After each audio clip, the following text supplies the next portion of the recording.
The opening call. Small talk, chit chat, in person, a link call, Zoom, right? Zoom. Zoom is woven through all of this. Look, am I a little OCD? Yeah, you bet. I like to take ownership. I like to be consistent. I like to be disciplined. I'm not as disciplined as I used to be. Maybe it's because I haven't done enough of these lately, because I can feel myself, it's like my brain is lighting back up again in a lot of different areas. I love doing this. I hope you're getting as much out of it as I am. First 24 minutes, all right? The first 24 minutes, I'm calling it the opening call, the first call. What are you competing with? What are you competing with? You're competing with your client's last experience or their lack of experience. They've either had a horrible experience that you're now going to have to try and do better than, which shouldn't be that tough, but they're a little nervous, so they're going to come at it a little differently. Or they have had a phenomenal experience, but they're rock star, amazing broker, retired, moved, whatever, and so you've got the opportunity. But you're going to have to deliver the goods. That's what you're competing with, and you don't even know that that's what you're competing with because they're not going to tell you. What you are going to be able to pick up pretty quick is a lack of experience. And again, that's where you take the wheel and you make it clear that you're driving the bus. This last experience piece, it's the root of power for referrals. You deliver a phenomenal last experience and you will be their next experience, right?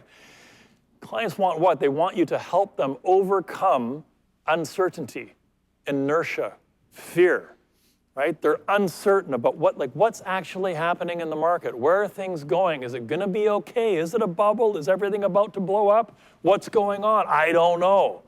My buddy, the neighbor, he's telling me that rates are going to go over 10%. And the one over here, the retired dude, he's telling me that prices are about to drop in half.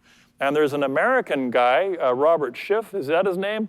He's been saying the market's going to tank. And then there's Garth Turner. I shouldn't be naming these guys. There's these guys who for 25 years have been predicting the end of the real estate market. 25 years. Dude, I bought the house with an $8,000 down payment and paid it off, and it's gone up 10x in value the whole time you've been saying not to do this thing, right? The best advice is usually to actually do something, not to not do anything. You can just stand on the sidelines.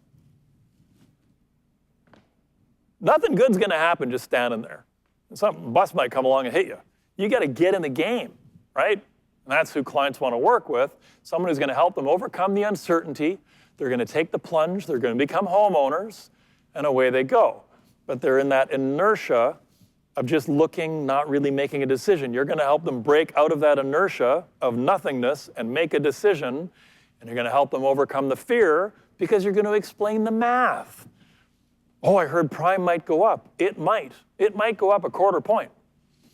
What would that mean? Well, you're looking at a $400,000 mortgage, so if prime goes up a quarter point, that's $13 per month per 100,000. 4 times 13 is what, 52? $52 a month difference in the payment. The payment that's $200 a month lower than the fixed rate payment. Oh, and you could actually set your variable rate mortgage product with a fixed rate payment right out of the gates, so even if the mortgage rate goes up a quarter point 4 times, you're already making that payment. And in the meantime, all that extra money is going straight to principal.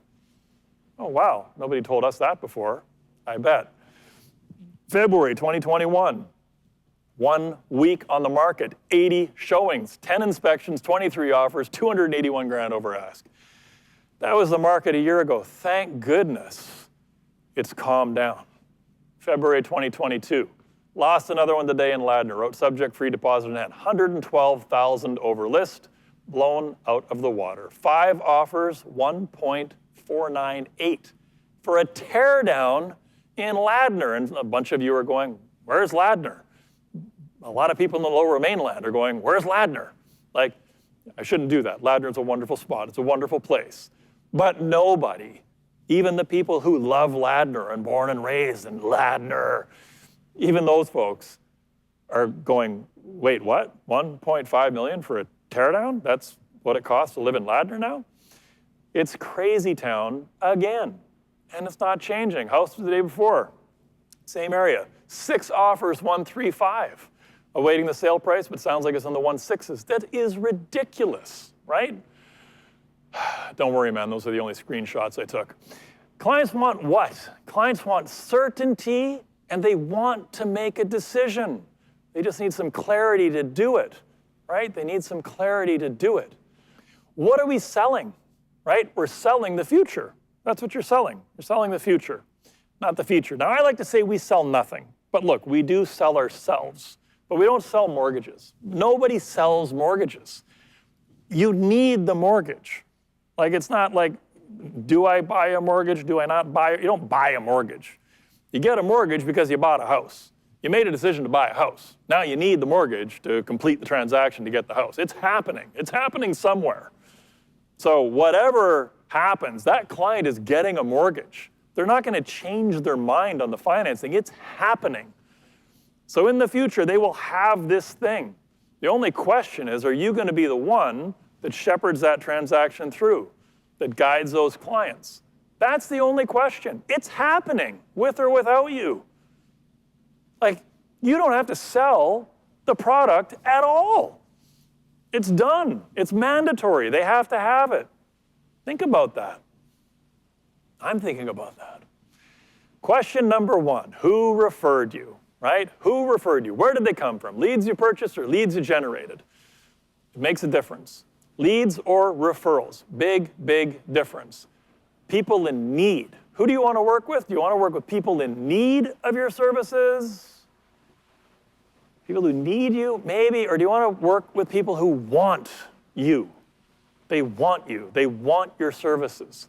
We want to be wanted. Some of us need to be needed. I get that, but that's not my style. I like it when the person can walk away from me at any time, but they don't, because I'm that good. Whew, that sounded a little conceited. But I like to know my stuff so well and show up prepared that it's happening. Like the assumptive close. It's happening. Of course we're working together. Why wouldn't we work together? Man, I got you covered. I got you covered 6 ways from Sunday. It's all good. Anything that starts to happen, I got a plan for that too. We're going to be fine. Make it easy, right? Need makes it easy, but that makes it too easy. It's not as fun. Who? The power dynamics are always in play, right? Who needs who? I mean, you need a client because you got bills to pay. To a point. Then you hit that point where you don't need these clients. You need the first batch. You need that first batch of clients. But really, for most brokers, by the time they're halfway through the year, they could take a 6-month vacation, and they'd be good. They'd be good. So the last half of the year, in particular, you find yourself working with horrible people. Why did you choose to do that? Like, who needs who? You don't need to work with them. Pop quiz. What's the most effective way to connect? Right? You know where this is going, but you don't know where this is going. Pre-COVID, the survey said the telephone. The telephone is the most effective way to connect.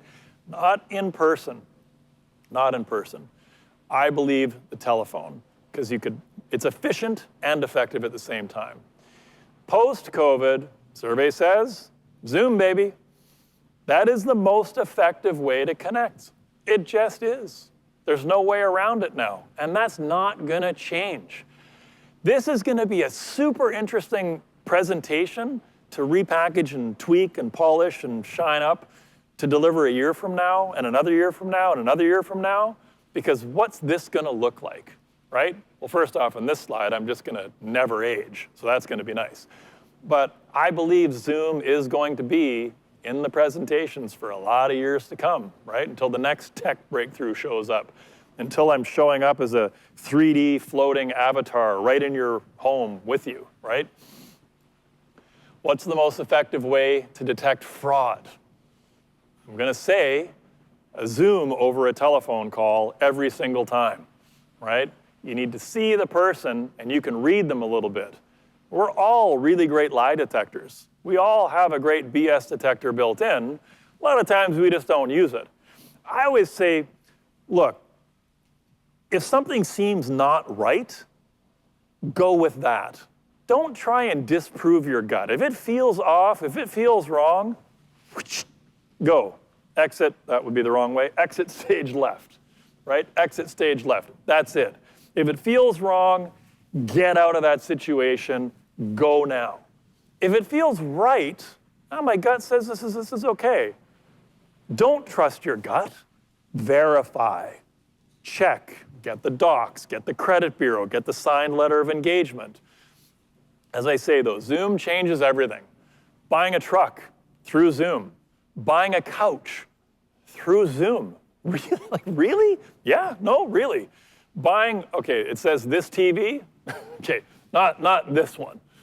Originally, this presentation was going to go up on an 85-inch TV that I only bought for this purpose. Now I got this, anybody want a deal on an 85-inch TV? Lives in downtown Vancouver, let me know.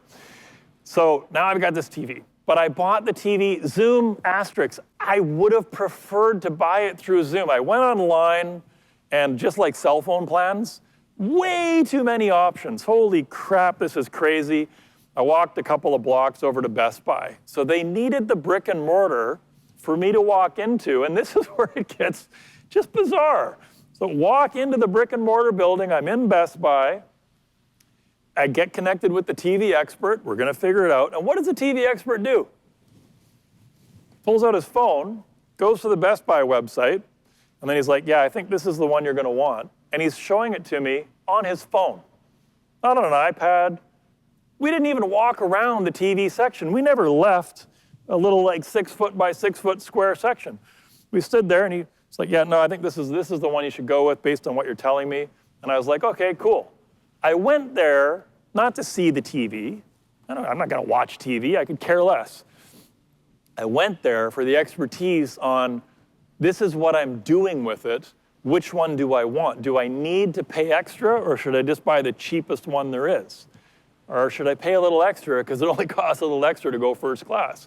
I wound up paying a little extra and I got something that was maybe usable if I ever wanted to watch something other than slides. But Zoom, Best Buy, all those buildings can go away.